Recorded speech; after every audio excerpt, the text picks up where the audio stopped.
10 ఏళ్ళు మీరు చేయలేని పనులు మేము చేస్తుంటే మీకు కడుపు నొప్పి వచ్చిందా? మీకు కాలు నొప్పి అయిందా? ఏం నొప్పి అయింది? మీకు ఏడ నొప్పి లేస్తుంది? నాకు అర్థమైతలేదు. మీ నొప్పికి మా కార్యకర్తల దగ్గర మందు ఉన్నది, పెడతారు. ఏడ పెట్టాలనో ఆడ మీకు నొప్పి లేచిన కాడ మా వాళ్ళు మందు పెడతారు, సిద్ధంగానే ఉన్నారు. మీరు అనుకుంటున్నాం సోషల్ మీడియాలో 4 హౌల పోస్టులు పెట్టి పెద్ద మొనగాళ్ళం అనుకుంటున్నట్టున్నారు. మా వాళ్ళు ఏంటంటే అధికారం వచ్చింది, ఇప్పుడు తొందరగా ఉంది అని కొంచెం రిలాక్స్ అవుతున్నారు. వస్తున్నాయి స్థానిక సంస్థల ఎన్నికలు, మా వాళ్ళు తయారవుతారు, అప్పుడు తెలుస్తుంది ఇద్దరికి బామార్దులకు. ఇవాళ నేను అడిగేది ఒక్కటే, 10 ఏళ్ళల్లో నువ్వు చేసిన రైతు రుణమాఫీ అంతా లెక్కలు తీద్దాం. ప్రభుత్వం నా దగ్గరనే ఉంది, వ్యవసాయ శాఖ మంత్రి ఈ వేదిక మీదనే ఉన్నారు, తుమ్మల నాగేశ్వరరావు గారు. మొదటి 5 ఏళ్ళల్లో ఎంతమంది రైతులకు ఎంత రుణమాఫీ చేసినో లెక్కలు చెప్దాం. రెండవ విడత 5 ఏళ్ళల్లో మళ్ళీ అధికారంలోకి వచ్చినాక ఎంతమంది రైతులకు ఎన్ని కోట్ల రూపాయలు ఇచ్చినో లెక్క తీద్దాం.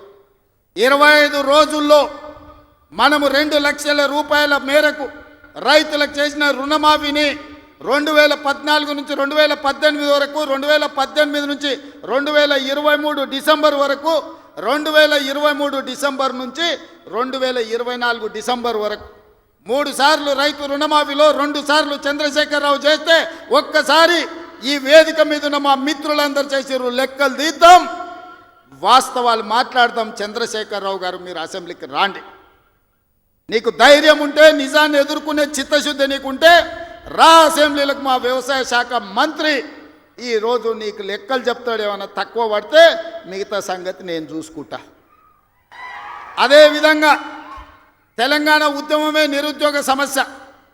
ఈ నిరుద్యోగ సమస్యనే తెలంగాణ రాష్ట్రాన్ని సాధించి వందలాది మంది బిడ్డలు ఆత్మ బలిదానాలు చేసుకొని సాధించుకున్న తెలంగాణలో 10 నెలల్లో నేను 50,000 ఉద్యోగాలు ఇచ్చిన ప్రభుత్వ ఉద్యోగాలను 10 ఏళ్లలో నువ్వు ఎన్ని ఇచ్చినవో లెక్క కట్టు, తలకాయ లెక్క పెడదాం.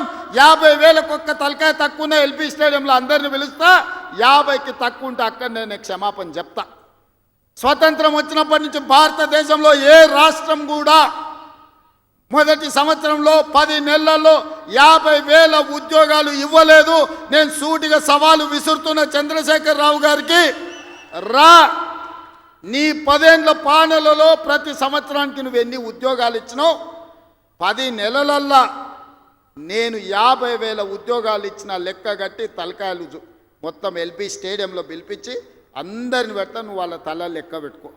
ఒక్క తల తగ్గిన క్షమాపణ చెప్పడానికి నేను సిద్ధంగా ఉన్నా. అన్ని చిల్లర మాటలే. మా తాత ఉన్నప్పుడే నోటిఫికేషన్ ఇచ్చిండు, మా ముత్తాత ఉన్నప్పుడే మేము ఇవన్నీ చేసినాం అంటాడు. వెనకటికి ఎవడోనంటే వాడిని తాతలు నేతులు తాగుతానంట, ఇప్పుడు వీడు మూతులు నాకిండంట. గట్లున్నది వీళ్ళ మాటలు. చెప్పుకోవడానికి బాగానే ఉంటుంది. మా చచ్చిపోయిన బర్రె పగిలిపోయిన కుండ నిండా పాలిస్తుండని. బర్రె చచ్చింది, కుండ పగిలింది, ఇంకా బుద్ధి మాత్రం మారలేదు వీళ్ళకు. అందుకే ఇవాళ రైతు రుణమాఫీ విషయంలో కానీ, నిరుద్యోగ సమస్య విషయంలో కానీ, ఆర్టీసీలో ఆడబిడ్డలకు ఉచిత ప్రయాణం ఏదైతే ఇచ్చినామో 1,10,00,000 మంది ఆడబిడ్డలు ఈరోజు అమ్మగారి ఇంటికి పోవాలన్నా, రాముల వారిని దర్శించుకోవాలన్నా ఒక్క రూపాయి, ఒక్క పైసా లేకున్నా పోవచ్చు. 3,700 కోట్ల రూపాయలు మంత్రి పొన్నం ప్రభాకర్ గారు ఇవాళ ఖర్చు పెట్టి ఆడబిడ్డలకు ఉచిత బస్సు ప్రయాణం ఇచ్చిండు.